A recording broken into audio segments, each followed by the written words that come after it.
சென்னையில் திருவிழா மற்றும் கூட்ட நெரிசலை பயன்படுத்தி 10 ஆண்டுகளுக்கு மேலாக திருட்டு தொழிலில் ஈடுபட்டு வந்த பெண் கைது செய்யப்பட்டுள்ளார்.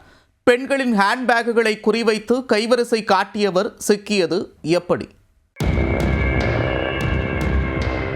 தீபாவளி, பொங்கல் பண்டிகைகளுக்கு முன்பு பர்ச்சேஸ் செய்வது போன்று கடை வீதிகளுக்கு சென்ற இந்த பெண்தான் கூட்ட நெரிசலை பயன்படுத்தி கல்லா கட்டியுள்ளார்.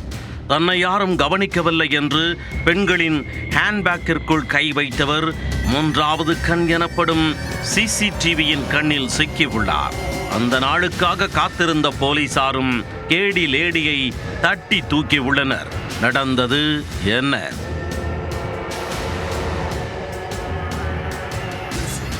சென்னை தாம்பரத்தை அடுத்த கண்டிகை பகுதியைச் சேர்ந்தவர் 55 வயதான சுலக்ஷனா.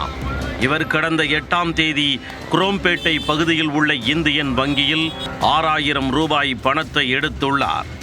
பின்னர் பொங்கல் பண்டிகைக்காக புத்தாடைகள் எடுப்பதற்காக தாம்பரத்தில் உள்ள பிரபல ஜவுளி கடைக்கு சென்றுள்ளார். துணிகளை வாங்கியதும் அதற்கான பணத்தை எடுப்பதற்காக தனது ஹேண்ட்பேக்கில் கையை வைத்துள்ளார். ஆனால் உள்ளே இருந்த 6000 ரூபாய் பணம் மாயமானதை கண்டதும் ஒரு கணம் பதறி போய் உள்ளார். தனது பணம் வழிப்பறி செய்யப்பட்டதை அறிந்து அதிர்ச்சி அடைந்த சுலக்ஷனா தாம்பரம் காவல் நிலையத்தில் வாய்மொழியாக புகாரளித்துள்ளார். அதன் பேரில் சம்பவ இடத்தில் உள்ள சிசிடிவி கேமரா காட்சிகளை போலீசார் ஆய்வு செய்துள்ளனர். அதில் தாம்பரம் பகுதியில் புது பெருங்களத்தூரைச் சேர்ந்த லட்சுமி என்பவர் நடமாடியதை கண்டுபிடித்தனர். அவர் மீது சந்தேகமடைந்த போலீசார் லட்சுமியை பிடித்து விசாரித்தனர்.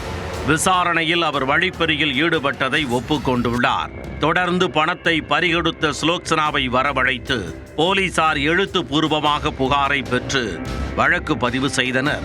தொடர்ந்து மேற்கொண்ட விசாரணையில் வழிப்பறியில் ஈடுபடும் லட்சுமி பண்டிகை நாட்களின் போது மட்டும் டிப்டாப்பாக சென்று கடை வீதிகளில் கைவரிசை காட்டி வந்தது அம்பலமானது.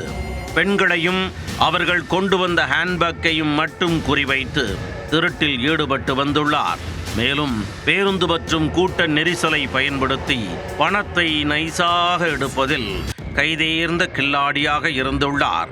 10 ஆண்டுகளுக்கு மேலாக திருட்டு தொழிலில் ஈடுபட்டு வந்த லட்சுமி ஓராண்டுக்கு முன்பு மாம்பலம் காவல் நிலையத்தில் திருட்டு வழக்கில் சிக்கி சிறைக்கு சென்று வந்துள்ளார். மேலும் அவர் மீது பீர்க்கன்கரணை, தாம்பரம், மயிலம், ஒலக்கூர், திண்டிவனம் உள்ளிட்ட காவல் நிலையங்களில் திருட்டு வழக்குகள் நிலுவையில் உள்ளன. இந்த நிலையில் தொடர்ந்து வழிப்பறியில் ஈடுபட்டு வந்த கேடி லேடி லட்சுமியை போலீசார் கைது செய்தனர். பின்னர் நீதிபதி முன்பு ஆஜர்படுத்தி சிறையில் அடைத்துள்ளனர்.